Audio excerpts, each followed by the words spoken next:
अस्सलामुअलैकुम, hi and hello and sports pulse में आप सबको खुश आमदीद कहती हूँ। कैसे आप सब, क्या हाल हवाल हैं जनाब हमारे सबके सब व्यूअर्स के।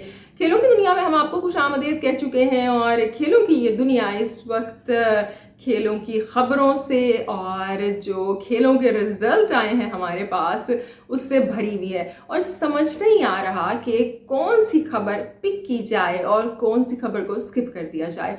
चाहे हम जिस मर्जी मैच की बात कर लें या जिस खबर की बात कर लें, हर खबर की अपनी अहमियत है, लेकिन अब पिक एंड चूज़ तो करना पड़ेगा क्योंकि वक्त कम होता है और मुकाबला होता है सख्त।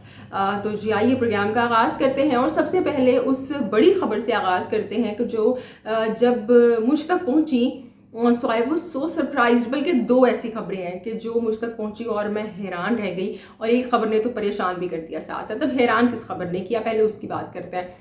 हैरान मुझे किया इस खबर ने कि जो आईसीसी है उसने पीसीबी के साथ चैंपियंस ट्रॉफी का जो एग्रीमेंट अभी तक साइन नहीं हुआ था उसे साइन कर लिया है, जो कि मेरे लिए बड़ी हैरानकुन बात थी क्योंकि पाकिस्तान इंडिया के जो अफेयर्स हैं और जो मसले मसाइल चलते रहते हैं, एशिया कप जितना अगली हुआ और वो जिस तरह से हुआ, हाइब्रिड मॉडल, उसकी सारी परेशानियां, उसके बावजूद जो मसले मसाइल रहे, सो आई वॉज नॉट एक्सपेक्टिंग कि ये जो चैंपियंस ट्रॉफी है पाकिस्तान में हो जाएगी, ये एग्रीमेंट भी साइन होगा। लेकिन बहरहाल it is a big news for me कि जो एग्रीमेंट है फाइनली साइन हो गया है।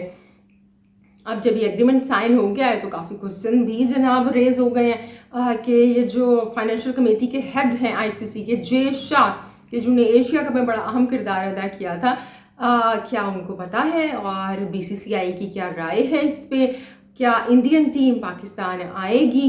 क्योंकि इट्स अ चैम्पियंस ट्रॉफी और चैम्पियंस ट्रॉफी और जो कि एशिया कप है उसमें बहुत ज़्यादा फ़र्क है। उसको आप इतनी आसानी से नहीं कह सकते जी हम तो नहीं आ रहे हैं। सो इसके अंदर कुछ रूल्स एंड रेगुलेशंस होते हैं। नो डाउट आईसीसी पर बीसीसीआई का काफ़ी इन्फ्लुएंस है, लेकिन फिर भी जो रूल्स होते हैं उनसे ऐसे फरार मुमकिन नहीं होता इतनी आसानी से। तो इस पर बात करेंगे कि भाई ये क्या चल रहा है, क्या इंडियन टीम पाकिस्तान आ रही है या इसके अंदर भी कुछ गड़बड़ घोटाला है साहब, इस पर बात करेंगे। और जो दूसरी खबर थी कि जिसने मुझे हैरान होने के साथ साथ परेशान भी कर दिया, वो खबर क्या थी? वो खबर थी जनाब रोहित शर्मा और हार्दिक पांड्या की जो कैप्टनसी के हवाले से आई मुंबई इंडियंस की, कि मुंबई इंडियंस ने कैप्टन अनाउंस कर दिया हार्दिक पांड्या को।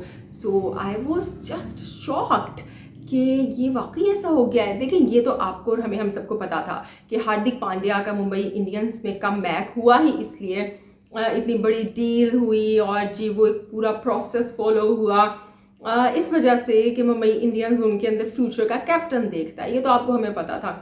बाज़ लोग तो ये कह रहे थे कि भाई ये 2 या 3 साल बाद जो है या 2 साल बाद ये कैप्टनसी हार्दिक पांड्या को मिल जानी है, जबकि मेरा ये बिलीफ था कि ये जो साल है रोहित शर्मा निकालेंगे और फिर उसके बाद हार्दिक पांड्या नेक्स्ट 2020 जो कि 4 होगा तब से करेंगे कैप्टनसी मुंबई इंडियंस की। लेकिन ये क्या, ये तो अभी से न्यूज़ आ गई और इसने बहुत से जो दिल हैं उनमें बम फोड़ दिया कि ये क्या हो गया भाई। ख़ासतौर पर जो रोहित शर्मा के फैंस हैं वो बड़े परेशान हैं भाई, उनको काफ़ी बुरा भी वो लगा। आई डोंट नो, मैं रोहित शर्मा की फ़ैन हूँ या नहीं, I like him so much. मुझे उनके खेलने का अंदाज़, उनकी अप्रोच मुझे ये बड़ा पसंद है।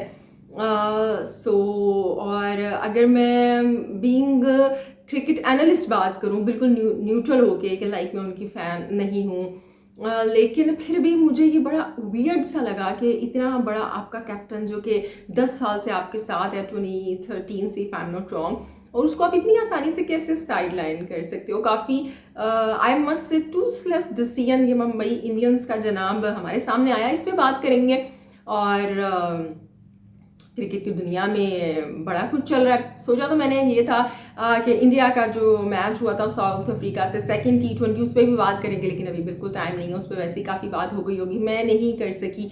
लेकिन मुबारक हो जी इंडियन फैंस को कि इंडिया ने ना सिर्फ मैच जीता बल्कि बड़े मार्जिन से जीता। बड़ी अच्छी बॉलिंग देखने में आई हमारे सामने, बड़ी अच्छी बैटिंग हमने देखी और जो स्काई हैं उन्होंने बड़ी अच्छी बैटिंग की, जायसवाल को भी हमने देखा। सो ऑल इन ऑल बड़ा अच्छा मैच था ये। सो ये तो जनाब जो सीरीज़ है 1-1 से लेवल हो चुकी है। उसके अलावा जो टेस्ट मैच है वो पाकिस्तान का ऑस्ट्रेलिया से जारी है, उस पर हल्की फुल्की बात कर लेंगे, वो भी डिटेल में नहीं जाएंगे, टाइम इतना नहीं होगा।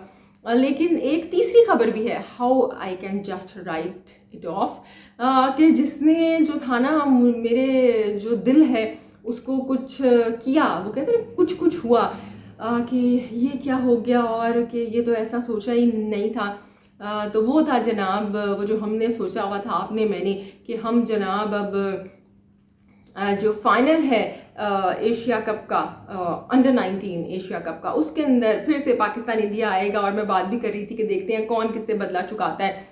पाकिस्तान जो है वो दोबारा से जीत जाएगा या इंडिया अपना बदला चुकाएगा। लेकिन वही अब दोनों अपने घरों को जाएं, क्योंकि एक तरफ बांग्लादेश ने जीत लिया, एक तरफ यूएई ने जीत लिया, जो कि हैरान कुन भी है। And it is the game, it is the cricket, के ज़रा सी देर के लिए आप गेम से आउट हुए तो वो एक जो कि आपका सफ़र है वो टूर्नामेंट में ख़त्म भी हो सकता है, कि जिस तरह आज हमने देखा। इस पर कुछ बात करेंगे आपसे, और उस्मान ख्वाजा की बात करेंगे, क्योंकि उस्मान ख्वाजा ने भाई अपने वो जो जूते हैं वो तो वही पहने उन्होंने, स्पाइक्स, लेकिन उस पर उन्होंने उसको कवर कर लिया था क्योंकि आईसीसी की इंस्ट्रक्शन थी।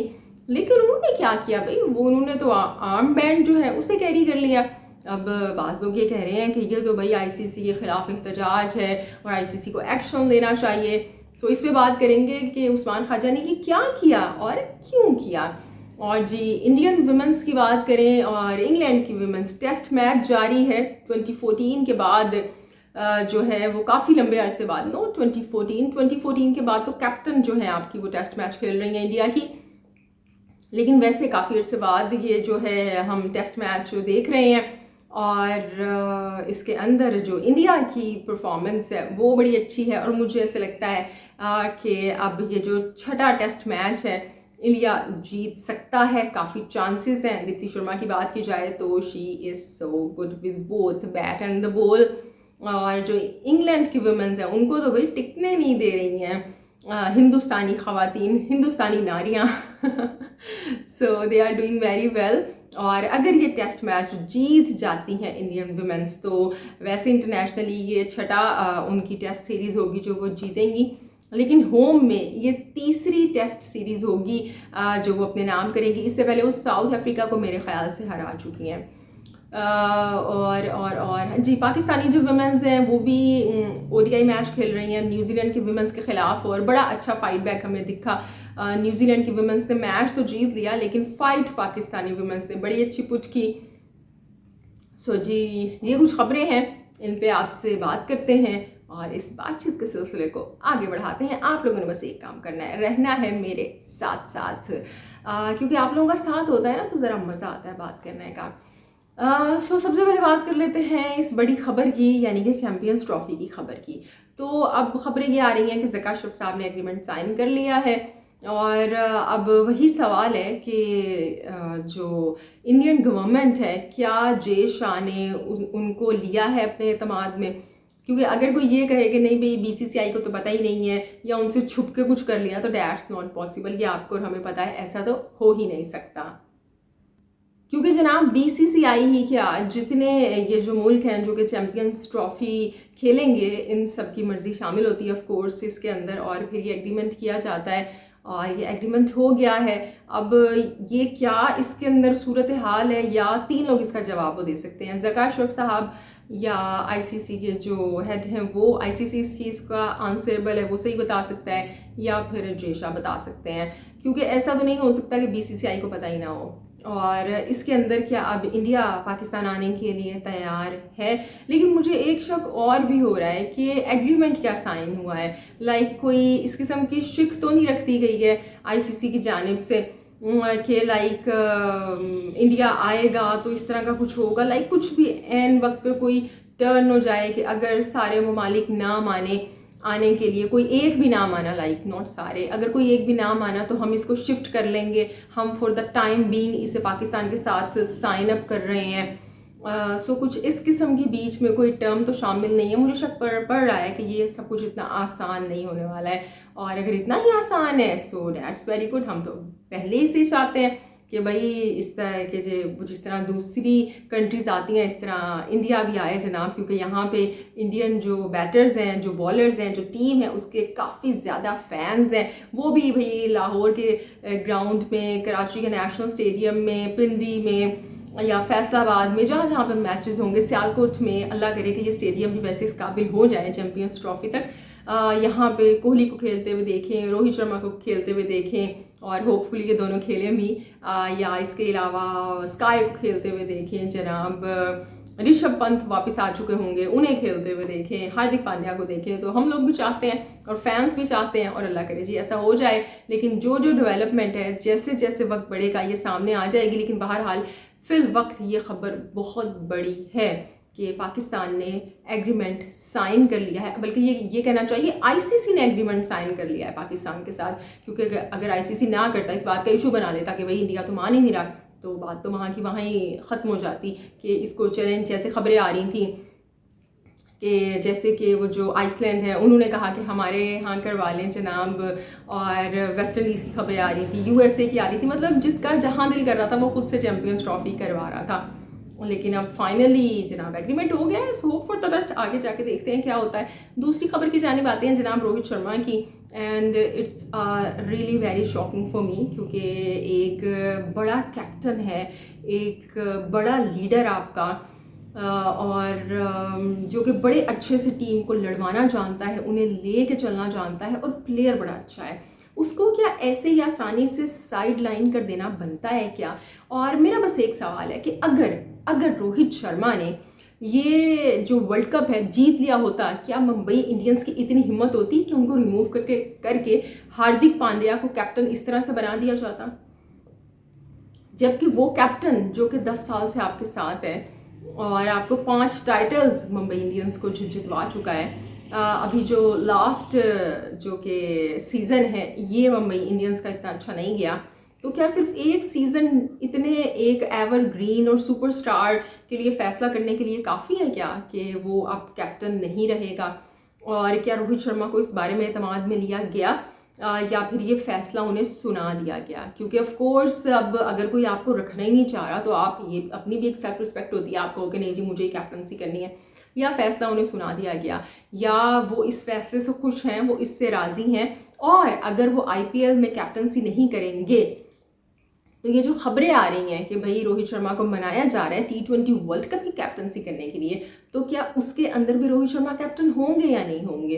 तो बहुत से सवालात ने जन्म ले लिया है कि जो कि वक्त आने पर हमारे पास इनके आंसर्स आ जाएंगे ऑफ कोर्स। लेकिन अभी के लिए सिर्फ इतनी बात बनती है कि ये फ़ैसला क्यों किया गया, इतनी जल्दी क्या थी मुंबई इंडियंस को? क्या 1 साल के लिए रुका नहीं जा सकता था? क्योंकि ऑफ कोर्स हार्दिक को लेके आया गया था तो वो भी अपनी टर्म्स एंड कंडीशन पे आए होंगे, और इस तरह से टीम का माहौल क्या होगा? क्योंकि एक ऐसा कैप्टन के जो कि सर्व करता आ रहा है, आपको जिताता हुआ आ रहा है, और आप एकदम से उसको हटा दो। अच्छा, जो प्रेस रिलीज़ आई है उसमें ये भी मेंशन है, उसमें रोहित शर्मा की बड़ी तारीफ़ें की गई हैं, और ये भी मेंशन है उसके अंदर कि हम रोहित शर्मा की जो क्या कहते हैं ना उसे खिदमात हैं, उर्दू करते हैं उसकी, कि जो खिदमात हैं वो इन फील्ड और आउट फील्ड वो हासिल करते रहेंगे। एक बड़ा ही मुश्किल सा उर्दू का वर्ड है ना, उससे मुस्तफ़ीज़ होते रहेंगे, वो हासिल करते रहेंगे। सो क्या जो रोहित शर्मा है वो फ्यूचर में, उन्हें ये कहा गया है कि अभी ये सीज़न आप निकाल लें और बाद में आप कोचिंग स्टाफ में आ जाइएगा, क्या ये उनका आईपीएल का एज ए प्लेयर आखिरी साल है? सो बड़े सवालात जन्म ले रहे हैं। आप क्या कहते हैं, ये जो रोहित शर्मा को रिमूव किया गया है कैप्टनसी से, आप इस मुंबई इंडियन के जो डिसीजन है इसको कैसे देखते हैं? वैसे सुनने में तो ये आ रहा है कि जो फैंस हैं उन्होंने काफ़ी गुस्से का इजहार भी किया है, और जो ट्विटर पर है वहाँ पर भी फैंस जो है इजहार कर रहे हैं अपनी इस फैसले को लेके नापसंदीदगी का। लेकिन आपकी क्या राय है, मुझे आप बताइएगा। अच्छा जी, अब जल्दी से जो दूसरी खबरें हैं उनकी जानिब भी मूव ऑन करते हैं। रोहित शर्मा का आप मुझे बताइएगा बिल्कुल आप लोगों की क्या राय है। और अब जो तीसरी खबर है वो शामिल कर लेते हैं हम टेस्ट के हवाले से। पाकिस्तान के टेस्ट की बात करें तो 2 दिन का खेल हो चुका है, और इसके अंदर अब हम तफसील में नहीं जाएंगे। पाकिस्तान ने अच्छा कमबैक किया, ख़ासतौर पे आमिर जमाल की बात करें तो ही डिड वेरी वेल, बड़ी अच्छी उन्होंने बॉलिंग की, और पाकिस्तान की जो बॉलिंग है वो काफ़ी क्वेश्चनेबल भी रही इस टेस्ट के दौरान। और अभी भी क्वेश्चंस हो रहे हैं क्योंकि शाहीन शाह अफरीदी जो कि मेन आपके बॉलर हैं, ही इज़ जस्ट स्ट्रगलिंग। वो अपनी क्या कहेंगे ना उसको, एक डिसिप्लिन उनकी बॉलिंग में दिखाई नहीं दिया। लाइन एंड लेंथ में सफ़र करते रहे, कुछ 1-2 ओवर उन्होंने अच्छे फेंके भी बीच में, लेकिन वो जो एक फास्ट बॉलर हुआ करते थे वो अब ऐसा नहीं है, बल्कि उसके मुकाबले में कि जिनको हम मीडियम फास्ट कह के लेके आए थे, लाइक आमिर जमाल हो गए, he is doing very well. 143 KPH से वो बॉलिंग की उन्होंने, और शुरू के जो 8 ओवर है उसमें स्ट्रगल किया, लेकिन फिर कम बैक बड़ा अच्छा किया उन्होंने। जो पहले दिन के इख्तिताम पे प्रेस कॉन्फ्रेंस, जो पोस्ट मैच प्रेस कॉन्फ्रेंस थी, post inning press conference, that was so good. वो इतने अच्छे से कम्युनिकेट कर रहे थे, क्योंकि पाकिस्तानी प्लेयर्स के साथ इट्स अ बिग इशू कि उनके अंदर कम्युनिकेशन स्किल्स नहीं होती हैं, चाहे वो सरफराज अहमद हैं, चाहे बाबर आजम। सो अब फाइनली ऐसे प्लेयर्स आ रहे हैं who are good in communication, whether it is in English, whether it is in Urdu, और ये बड़ी ज़रूरी है आजकल के टाइम में खेल के साथ साथ। सो बड़ी अच्छी वो प्रेस कॉन्फ्रेंस थी, बड़े अच्छे से उन्होंने डील किया, उसके अंदर उन्होंने बताया भी अपना, और कैप्टन का प्लान में शॉर्ट पिच कर रहा था, और फिर तब उन्होंने 2 बड़ी विकेटें डेविड वार्नर की और ट्रेविस हेड की हासिल भी की थी। और फिर जनाब दूसरे दिन तो तबाही मचा दी थी उन्होंने। एशिया में वो दूसरे ऐसे डेब्यूटेंट बन गए हैं 1964 के बाद, आई थिंक इरफान खान थे पहले, कि जिसने अपने डेब्यू पर 6 विकेटें हासिल की। खुर्रम शहजाद ने बड़ी अच्छी बॉलिंग की, उनकी हम यहाँ पे इतनी तारीफ नहीं हो रहे, हम इतना नाम नहीं वो ले रहे हैं, but he was the bowler कि जिन्होंने रिस्ट्रिक्ट करके रखा हुआ था ऑस्ट्रेलिया के बॉलर को, अगर हम पहले दिन के खेल की बात करें, स्टार्ट की बात करें तो। और दूसरे एंड पे जो दूसरा एंड था वो शाहीन शाह अफरीदी की वजह से लीक हो रहा था, यानी उनको रन हो रहे थे और खुर्रम शहजाद ने बड़ा रोक के रखा हुआ था, तो इन्होंने बड़ी अच्छी बॉलिंग की और शाहीनी स्ट्रगलिंग। अब वो अनफिट भी नहीं है, जैसे कि उमर गुल ने जो प्रेस कॉन्फ्रेंस है पोस्ट इनिंग उसमें कहा भी, सेकंड डे के बाद जो उन्होंने प्रेस कॉन्फ्रेंस की कि भाई उन्होंने वो अनफिट तो नहीं है मेरे ख्याल से 25 के 26 ओवर उन्होंने करवाए, सो ही इज़ नॉट अनफिट। अब या तो वो खुद से इतनी क्रिकेट इतनी खेल रहे हैं और आगे उन्होंने खेलनी भी है, इंटरनेशनल लीग खेलने भी जाना है, फिर न्यूजीलैंड से भी T20 सीरीज़ है, फिर PSL भी है, तो या फिर उन्होंने खुद को बचा के रखा हुआ है कि छोड़ो इतनी जान लगाने की ज़रूरत नहीं है, या फिर वो उनसे खेला नहीं जा रहा, आई डोंट नो। अनफिट वो भी हुए थे, बुमराह भी हुए थे। चले स्पीड आपकी कम हो जाती है, पेस आपकी कम हो रही है, लेकिन वो जो उनका एक स्विंग थी उनके पास, जो मैजिक डिलीवरीज थी उनके पास, जो लाइन एंड लेंथ थी उनके पास, वो उसके अंदर भी स्ट्रगल कर रहे हैं, जो कि क्वेश्चनेबल है। अब इसका मतलब ये है कि या तो आपने फुली रिकवर नहीं किया, या वो या सही से डील नहीं हुई, या माइंड के अंदर कहीं ब्लॉकेज है, या वो डरे हुए हैं कि फिर से मैं ज़्यादा जोर लगाऊं तो कुछ हो ना जाए। सो आई डोंट नो, लेकिन बहरहाल ही इज़ स्ट्रगलिंग। सो जनाब पाकिस्तान की बैटिंग की बात कर लें, सो लोग क्रिटिसाइज़ कर रहे हैं, और मुझे भी शुरू में मैं कह रही थी कि ये क्या पिच चेंज हो गई, कहाँ वो 4 के रन रेट से खेल रही थी ऑस्ट्रेलिया की टीम, और जब पाकिस्तानी आए तो वो टुक, लेकिन फिर मुझे ख्याल आया कि भाई अब दे आर द ऑस्ट्रेलियंस, वो उनका होम ग्राउंड है। और अगर हम पाकिस्तान की बात करें तो पाकिस्तान तो वैसे ही ऑस्ट्रेलिया के सामने इतना स्ट्रगल करता है, वो पर्थ की पिच, तो उस हिसाब से दे वर डूइंग फाइन। और वसीम अकरम तो काफ़ी तारीफ़ भी कर रहे थे कि अब्दुल्ला शफी की और इमामुल हक की इम्प्रेसिव स्टार्ट है। मैं जनाब गला मेरा थोड़ा सा ख़राब हो रहा था, मैंने कहा ज़रा पानी शानी पी के ज़रा सेट कर लेते हैं गले को। सो मैं ये आपको कह रही थी कि जो वसीम अकरम है वो प्रेस भी कर रहे थे जब पाकिस्तान ने ओपन किया था, कि अब्दुल्ला शफी और शफीक और जो इमाम है, they are doing very well. अब वो आउट नहीं हो रहे थे, हम लोग इसी में खुश हुए हुए थे। सो उसके बाद हमने देखा कि जब अब्दुल्ला की विकेट गिर जाती है तो शान की यहाँ पे तारीफ बनती है कि उन्होंने इतना अच्छा टीम को स्टार्ट दिया आगे। आप ये कहना चाहिए कि एक स्टार्ट तो ये दोनों ओपनर्स दे चुके थे, एक एग्रेशन लेके आए स्टार्ट के अंदर, एक स्पीड लेके आए, और जब वो आए तो हमने देखा कि इमाम जो थे वो उससे पहले मेरे ख्याल से 18 की एवरेज से वो खेल रहे थे, और उन्होंने 9 रन बनाए थे। 9 रन बनाए थे जनाब उन्होंने 50 बॉल्स पे। सो जब उसके बाद जब शान आए तो उन्होंने ख़ुद भी ज़रा स्ट्रोक्स वगैरह लगाई, खुल के खेला, और अब्दुल्ला को भी वो पुश कर रहे थे, तो ये बड़ी अच्छी बात है। एज ए कैप्टन उन्होंने बड़ा अच्छा रोल निभाया। अनफॉर्चुनेट रहे कि वो बिल्कुल डे के अख्ताम पर बस कुछ मिनट रह गए थे, 15-20 minute, and he just got out. नहीं आउट होते तो मुझे बड़ी खुशी होती, मुझे बड़ा अफसोस हुआ जब वो आउट हो गए और पाकिस्तान एक बड़े अच्छे नोट पे इनिंग एंड करता। लेकिन बहरहाल खुर्रम शहजाद को भेजा गया, अगेन एक अच्छा वो डिसीजन कि आपने जो आपका बैटर है मेन बाबर आजम, उसको जब डे एंड हो रहा था तो एक्सपोज नहीं किया उन हालात के अंदर, उन कंडीशंस में। आपने कहा होगा कि भाई जब नया डे होगा तो खुर्रम शहजाद के बाद वो आएंगे। और अब हम चाहेंगे जो अगले बैटर्स आएँ वो ज़रा खुल के खेलें, और इमाम एक तरफ से टुक टुक कर रहे हैं उनको लगा रहने दें, और जो दूसरा बैटर है वो ज़रा सही से खुल के खेले, तभी बात बनेगी भाई। क्योंकि जो पाकिस्तान है उसके रिकॉर्ड्स ऑस्ट्रेलिया में कोई अच्छे तो नहीं है। सो हम रिकॉर्ड्स की बात नहीं करते, बड़े लंबे हो जाएंगे, फिर कभी बात से बात निकलेगी तो ये बात निकालेंगे। अभी हम बात निकालते हैं उस्मान ख्वाजा की, क्योंकि उस्मान ख्वाजा ने जनाब वो जो जूते हैं वो तो कवर कर ली, वो जो लिखा हुआ था ऑल लाइफ्स आर इक्वल, लेकिन एक वो आर्म बैंड लगा के आ गए, बांध के आ गए, कि जिसमें लोग क्रिटिसाइज भी उन्होंने कुछ लोगों ने किया और कुछ लोगों ने कहा इट्स ओके। तो जिन लोगों ने तनकीद की, भाई उन्होंने क्यों तनकीद की? पर जनाब जो लोग तनकीद कर रहे हैं वो इस वजह से कर रहे हैं कि उनका एक कहना ये है कि ये जो उस्मान ख्वाजा हैं उन्होंने आईसीसी को चैलेंज कर दिया है। आईसीसी ने मना किया कि आपने ये जो राइटिंग है ये वाले जूते नहीं पहनने हैं, और जूते भी आपने वो पहने तो इट्स ओके, वो कवर था सब कुछ, वो जो राइटिंग थी उस पर, लेकिन आप ये जो ब्लैक बैंड लगा के आए हैं आर्म बैंड, इसका मतलब ये है कि ये आईसीसी के खिलाफ एहतजाज है और आईसीसी को इस पर एक्शन भी लेना चाहिए, सेक्टर। इस तरह की बातें मैंने पढ़ी भी और देखी भी बाज़ लोगों को करते हुए। तो जनाब मैं आपको ये बता दूं कि आईसीसी के रूल्स के अंदर जो ब्लैक बैंड है इसको आप पहन सकते हैं, ये बिल्कुल आपको अलाउ है, ये किसी किस्म की किसी रूल को वो तोड़ नहीं रहे हैं।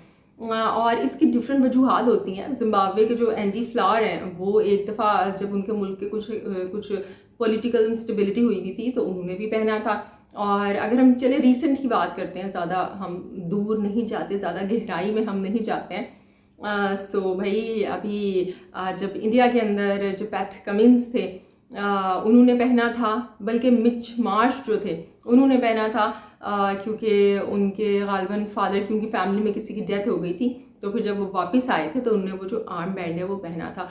पैट कमिंस की मदर की जब डेथ हुई थी तो सारी टीम ने पहना था वो, एंड दे प्लेड। सो ये आप बिल्कुल पहन सकते हैं और ये अलाउ है, इसके अंदर कोई ऐसी बात नहीं है। और उस्मान ख्वाजा ने पहले ही कह दिया भाई कि ये एक ह्यूमैनिटेरियन मैसेज है। अच्छा, जो थे जनाब आज़म खान और उस्मान ख्वाजा, इन दोनों के अंदर फ़र्क है, वो ये है कि आज़म खान ने तो डायरेक्ट स्टिकर लगा लिया था। अब जो उस्मान ख्वाजा हैं उन्होंने एक सेंटेंस लिखा और उनका कहना यह है कि मैं इस पर बिल्कुल स्टैंड भी लेता हूँ, और अब हम लोग उस चीज़ को रिलेट कर रहे हैं कि भाई वो किस वजह से उन्होंने लिखा है। वी नो वो उन्होंने गज़ा के लिए लिखा, मुसलमानों के लिए, या फ़लस्तीन में जो हो रहा है उसके लिए लिखा। अब बाज़ लोग ये कह रहे हैं, मुझे बड़ी हैरत भी हुई ये जब मैंने ये एक सेंस ऑफ क्या कहेंगे ना, स्कूल ऑफ थॉट मेरे सामने आया कि भाई उस्मान ख्वाजा ने इससे पहले तो कभी नहीं बोला, ये इससे पहले तो रशिया में भी हो रहा था, वो जो यूक्रेन में हुआ, या आप ये कह लें शाम में हुआ, या यमन में, या कश्मीर में। मैं कश्मीर का नाम लूँगी तो कुछ लोग नाराज़ हो जाएंगे, तो ये वो नाम है जो कि जगह जगह लिए जाते हैं कि भाई कि ये जो है ना इस चीज़ पे एतराज़ हो सकता है, क्योंकि ये ऐसे टॉपिक्स हैं कि जिस पे मुख्तलिफ लोगों की मुख्तलिफ राय है। समझ रहे हैं आप मेरी बात को? किसी के सेंटिमेंट्स को मैं यहाँ पे हर्ट नहीं करना चाह रही हूँ। सो तब क्यों नहीं कहा, तब क्यों नहीं ये पहना? तो भाई अगर कभी ऐसा नहीं हुआ तो इसका ये भी मतलब नहीं है आइंदा भी नहीं होगा। आईसीसी की जानिब से भी कभी ऐसा नहीं हुआ था कि ब्लैक लाइव्स मैटर, लेकिन वो हुआ जनाब, वो जो ग्राउंड में एक सारा वो जो क्रिएट किया गया एक मूवमेंट उनके लिए। सो अगर पहले कभी नहीं हुआ तो अभी जनाब उस्मान ख्वाजा ने कर लिया और अब लोग कर रहे हैं, और ज़्यादा लोग इसलिए कर रहे हैं कि उनकी कुछ अटैचमेंट है, और वो जो कह रहे हैं कि भाई जो लोग नहीं बोल सकते हम उनके लिए बोलें। और ख़ास तौर पे ये खाली अब बाज़ लोग इसको उस्मान ख्वाजा को वो मुस्लिम से भी रिलेट कर रहे हैं कि वो मुसलमान है, तो बीइंग अ मुस्लिम तो लोगों की अटैचमेंट है ही, लेकिन उसके अलावा मैं देख रही थी कि काफ़ी जो इंटरनेशनल सेलिब्रिटीज़ हैं जो कि मुसलमान नहीं भी हैं या जो कि पाकिस्तानी नहीं भी हैं, they are also supporting that cause कि ये जो हो रहा है गलत हो रहा है। बल्कि बाज़ लोग तो मैं देख रही थी फंड रेजिंग भी कर रहे थे गज़ा के बच्चों के लिए। सो ये अपने अपने स्कूल ऑफ थॉट हैं। किसी के लिए भाई जो इसराइल है वो एक दुश्मन है और फ़लस्तीन जो है वो दोस्त है, या आप ये कह लें जालिम है इसराइल और मजलूम है फ़लस्तीन। बाज़ लोगों के लिए भाई जो रशिया है वो जालिम है और जो यूक्रेन वाले हैं वो मजलूम है। सो ये अपने अपने स्कूल ऑफ थॉट है। अब बाज़ लोग ये कह रहे हैं कि नहीं भाई जो इसराइली हैं वो मजलूम है, जो फ़लस्तीनी है सबसे पहले हमास नहीं किया था ये सब कुछ। सो ये अपने अपने स्कूल ऑफ थॉट है, जो जिसको सही लग रहा है वो उसको सपोर्ट कर रहा है। ये जो ब्लैक बैंड उन्होंने पहना, आर्म बैंड, इसको पहनने में कोई मुज़ायका नहीं है और ये आईसीसी को से कोई पंगा नहीं लिया, ये आईसीसी की जानिब से अप्रूव है, आप पहन सकते हैं आर्म बैंड। और अब हम कर लेते हैं जल्दी से अंडर 19 की बात। अंडर 19 में जनाब पाकिस्तान ने भी हैरान किया हमें, इंडिया ने भी हैरान किया। जल्दी से इन दोनों जो मैचेस हुए हैं ना, इनकी बात करते हैं, हारने की जो वजह है वो क्या है, इस पर बात करते हैं। जनाब, जो हमने ख्वाब सजाए थे कि फ़ाइनल देखेंगे इंडिया वर्सेस पाकिस्तान का, वो तो नहीं हो सका। अब दोनों टीम की अगर हम फेलियर की बात करें तो पाकिस्तान के साथ तो वही मसला है कि वो जो बैटिंग का है कि एकदम से टीम कोलैप्स हो जाती है। 105 पे 2 खिलाड़ी आउट थे। सबसे पहले आप ये देखें कि बॉलिंग अच्छी हुई, यूएई को 193 पर 193 पे आपने ऑल आउट कर दिया, वेरी गुड।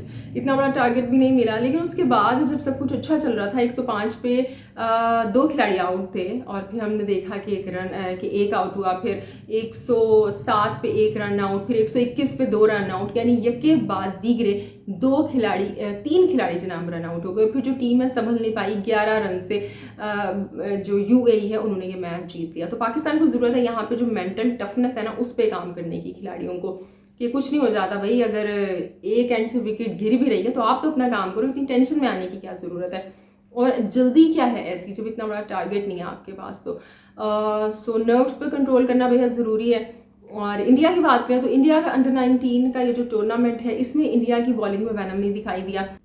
इंडिया की जो बैटिंग है, इंडिया ने बैटिंग करते हुए 188 बनाए, लेकिन मुझे हैरानगी भी हुई, अफसोस भी हुआ कि बांग्लादेश की टीम ने बड़ी आसानी से वो टारगेट अचीव कर लिया। 6 खिलाड़ी आउट हुए और अगर हम देखें तो 4 विकेटों से मैच जीता, और जबकि अभी 43 बॉल्स रिमेनिंग थी। बड़ी अच्छे मार्जिन से ये मैच उन्होंने जीत लिया, क्योंकि जो इंडिया की बॉलिंग है वो उतना चैलेंज नहीं कर पा रही जितना उसको करना चाहिए है। इंडिया को ज़रूरत है कि अपने बॉलिंग डिपार्टमेंट पे काम करें अंडर 19 के लड़कों को लेकर, और पाकिस्तान को ज़रूरत है कि वो जो खिलाड़ी हैं उनकी नर्व्स पे काम करें, क्योंकि बड़े मैं देख रही थी इंटरव्यू हो रहे थे जनाब जो मोहम्मद यूसुफ है उनकी, और वो माइक लगा के जनाब कोचिंग करना सिखा रहे हैं, बता रहे हैं, और बड़े वो उनसे टेक्निक सामने आ रही थी, ऐसा क्या कर रहे हैं आप, कितनी अच्छी परफॉर्मेंस आ रही है। वही बात है कि कुछ भी थोड़ा सा अच्छा होता है हम लोग ओवर एक्साइटेड हो जाते हैं। अगर यही इंटरव्यूज़ और यही जो मीडिया टॉक्स हैं कि आप टूर्नामेंट जीतने के बाद करते तो कितनी खुशी होती, लेकिन बहरहाल अब तो जो होना था हो गया, और अब हम फाइनल देखेंगे यूएई का और बांग्लादेश का, और चांसेस किसके ज़्यादा हैं आप सब जानते हैं, लेकिन ऑन द गिवन डे कुछ भी हो सकता है। जी, ये था आज का प्रोग्राम, और अब आपसे हम मुलाकात करेंगे कल। अपना ढेर सारा ख्याल रखिएगा, हंसते मुस्कुराते रहिएगा, क्योंकि आप मुस्कुराते हुए बहुत अच्छे लगते हैं। कल तक के लिए अल्लाह ही के बान है।